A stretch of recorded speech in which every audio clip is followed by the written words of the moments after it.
আওয়ামী লীগ সরকার চলতি মেয়াদে ক্ষমতায় আসার পর পুলিশে আরো 50,000 সদস্য নিয়োগ দেবার ঘোষণা দেয়। সে অনুযায়ী এবছর 17 ফেব্রুয়ারি দেশের 64 জেলায় 10,000 পুলিশ সদস্য নিয়োগের প্রক্রিয়া শুরু হয়, শেষ হয় 28 ফেব্রুয়ারি। ইতিমধ্যে তাদের মৌখিক থেকে শুরু করে স্বাস্থ্য পরীক্ষা এবং অন্যান্য কার্যক্রমও শেষ হয়েছে। তারা এখন চূড়ান্ত নিয়োগের জন্য অপেক্ষা করছে। কিন্তু আমরা এ পর্যায়ে যেতে চাই মাদারীপুরে, কারণ সেই ভাগ্যবান তরুণদের অনেকের চাকরি হয়েছে এই জেলা থেকে। আসলে কি তাই?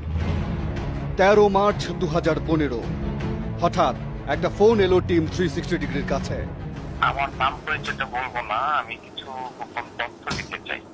হ্যাঁ, কি বিষয়ে বলা যায়? এটা যে পুলিশের এক জেলার লোক আরেক জেলা থেকে অনিয়ম করে দুর্নীতির মাধ্যমে নিয়োগ বাণিজ্য চলছে। এই ফোনের সূত্র ধরে পুলিশ কনস্টেবল পর্যায়ে নিয়োগের দুটি তালিকা সংগ্রহ করে টিম 360 ডিগ্রি। তালিকায় দেখা যায় ঢাকা জেলার কেরানীগঞ্জ এবং ধামরাই উপজেলার কয়েকটি গ্রামে শত শত তরুণ পুলিশে নিয়োগ পেয়েছেন। আমরা এই নিয়োগ প্রক্রিয়া যাচাই করে দেখতে চাই। অনুসন্ধানের শুরুতেই আমাদের গন্তব্য কেরানীগঞ্জের চরকুন্দুলিয়া গ্রামে। ঢাকা মাওয়া মহাসড়ক ঘেঁষা এই গ্রামের বাসিন্দা 5 শতাধিক, ঘরবাড়ি আছে 200-র মতো। অথচ এই গ্রাম থেকেই পুলিশে নিয়োগ পেয়েছেন 186 জন। ছোট্ট এই গ্রাম থেকে পুলিশের এত সংখ্যক লোকের চাকরি গ্রামবাসীর মনেও সন্দেহ তৈরি করে। ধলেশ্বরী সেতু থেকে নামতেই দেখা হলো গ্রামের বাসিন্দা মুস্তাফিজুর রহমান রিপনের সাথে। কিন্তু যেটুকু নাম প্রায় 150 লোক নাম আমার বলছেন, কিন্তু একটা লোক আমি চিনি না। শুরুতেই ধাক্কা খেতে হলো। যে গ্রাম থেকে 186 জন পুলিশে নিয়োগ পেয়েছেন তাদের কাউকে চিনছেন না চরকুন্দলিয়ার মানুষ।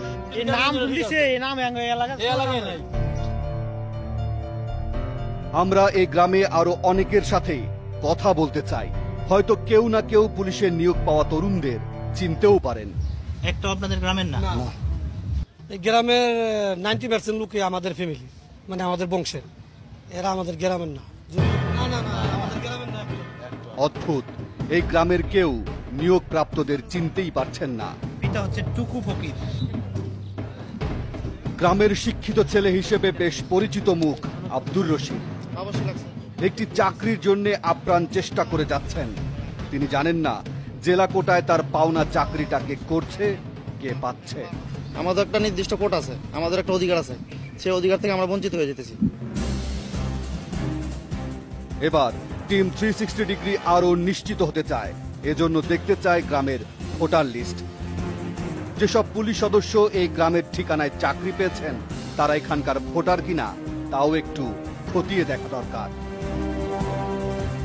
কথা হলো স্থানীয় ইউনিয়ন পরিষদের জনপ্রতিনিধির সাথে। যে লোকগুলা ওনারা নাম দিয়েছে এদের আমি চিনি না, হয়তো কাগজগুলা জালিয়াতি করছে। ইউনিয়ন পরিষদের স্বাক্ষর লাগে, সনদ লাগে, সেই সনদটা কে দেয়? এটা ইউনিয়ন পরিষদ থেকে দেয়, চেয়ারম্যান সাহেব দেয়। যে গ্রামের 186 জন তরুণ পুলিশ সদস্য হিসেবে নিয়োগ পেয়েছেন তাদের কাউকেই চিনতে পারছেন না গ্রামবাসী। এটা কি করে সম্ভব?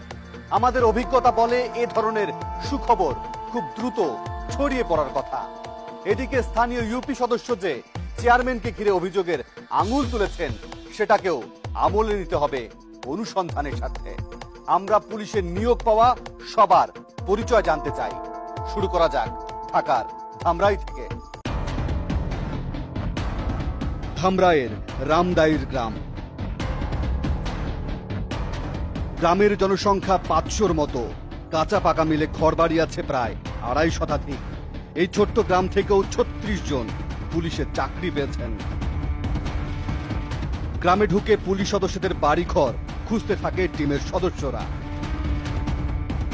আমাদের হাতে থাকা তালিকা ধরে কথা হয় ধামরাই উপজেলার মুক্তিযোদ্ধা কমান্ডার আব্দুর রহমান খানের সাথে।